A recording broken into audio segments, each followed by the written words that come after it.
ರಾಜ್ಯ ಬಿಜೆಪಿಯಲ್ಲಿ ಮತ್ತೆ ಅಸಮಾಧಾನದ ಸ್ಫೋಟ ಆಗಿದೆ. ಬರ ಅಧ್ಯಯನ ತಂಡ ರಚನೆಯಲ್ಲಿ ಪ್ರಮುಖರನ್ನ ಕಡೆಗಣನೆ ಮಾಡಿದ್ದಾರೆ ಅನ್ನುವಂತಹ ಅಸಮಾಧಾನ ಈಗ ಕರಾವಳಿ ಭಾಗದ ತಂಡಕ್ಕೆ ಸುನಿಲ್ ಕುಮಾರ್ಗೆ ಇಲ್ಲ ನಾಯಕತ್ವ. ರಾಜ್ಯ ಬಿಜೆಪಿಯಲ್ಲಿ ಮತ್ತೆ ಮತ್ತೆ ಮತ್ತೆ ಅಸಮಾಧಾನದ ಹೊಗೆ ಆಡ್ತಾ ಇದೆ.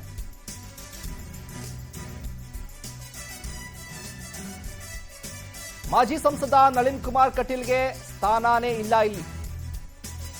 ಮಾಜಿ ಸಚಿವ ಶ್ರೀರಾಮುಲು ಪ್ರತಾಪ್ ಸಿಂಹಗೂ ಕೂಡ ಅವಕಾಶ ಇಲ್ಲ. ಕೊಡಗಿನಲ್ಲಿ ಅಪ್ಪಚ್ಚು ರಂಜನ್, ಕೆಜಿ ಬೋಪಯ್ಯ ಅವ್ರನ್ನ ಕಡೆಗಣನೆ ಮಾಡಲಾಗಿದೆ. ಪಟ್ಟಿ ಬಿಡುಗಡೆಯಾಗ್ತಾ ಇದ್ದಂತೆ ಒಳ ಬೇಗುದಿ ಸ್ಫೋಟ ಆಗಿದೆ. ಇದು ಪಕ್ಷ ಕಟ್ಟುವ ರೀತಿ ಅಲ್ಲ ಅಂತ ಹಿರಿಯರು ಬೇಸರವನ್ನ ವ್ಯಕ್ತಪಡಿಸಿದ್ದಾರೆ. ಒಂದುಗೂಡಿಸಿಕೊಂಡು ಹೋಗುವ ಮನಸ್ಥಿತಿಯೂ ಕೂಡ ಯಾರಿಗೂ ಇಲ್ಲ ಬಿಜೆಪಿಯಲ್ಲಿ. ನಾವು ಪಕ್ಷದಲ್ಲಿ ಕೆಲಸ ಮಾಡ್ತಾ ಇಲ್ವಾ, ನಾವು ಲೆಕ್ಕಕ್ಕಿಲ್ವಾ?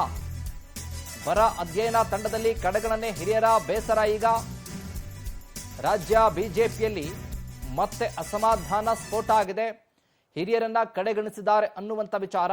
ಪ್ರತಾಪ್ ಸಿಂಹ ಹಿರಿಯರು, ಅದರ ಜೊತೆಗೆ ಸುನಿಲ್ ಕುಮಾರ್, ಇದರ ಜೊತೆಗೆ ನಳಿನ್ ಕುಮಾರ್ ಕಟೀಲ್, ಇದರ ಜೊತೆಗೆ ಅಪ್ಪಚ್ಚು ರಂಜನ್, ಈಗ ಹಲವು ನಾಯಕರಿದ್ದಾರೆ.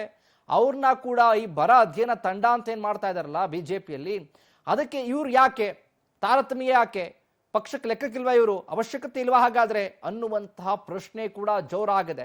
ಈ ವಿಚಾರವಾಗಿ ಈಗ ಹಿರಿಯರಲ್ಲೂ ಕೂಡ ಅಸಮಾಧಾನ. ಶ್ರೀರಾಮುಲುವಿಂದ ಹಿಡಿದು ಕೊಡಗಿನ ಅಪ್ಪಚ್ಚು ರಂಜನ್, ಕೆಜಿ ಬೋಪಯ್ಯ ಎಲ್ಲರನ್ನೂ ಕೂಡ ಕಡೆಗಣನೆ ಮಾಡಿದ್ದಾರೆ ಅಂತ ವಿಚಾರ. ಪಟ್ಟಿ ಬಿಡುಗಡೆ ಆಗ್ತಾ ಇದ್ದಂತೆ ಒಳಗೊಳಗೆ ಒಳಬೇಗುದಿ ಸ್ಫೋಟ ಆಗಿದೆ.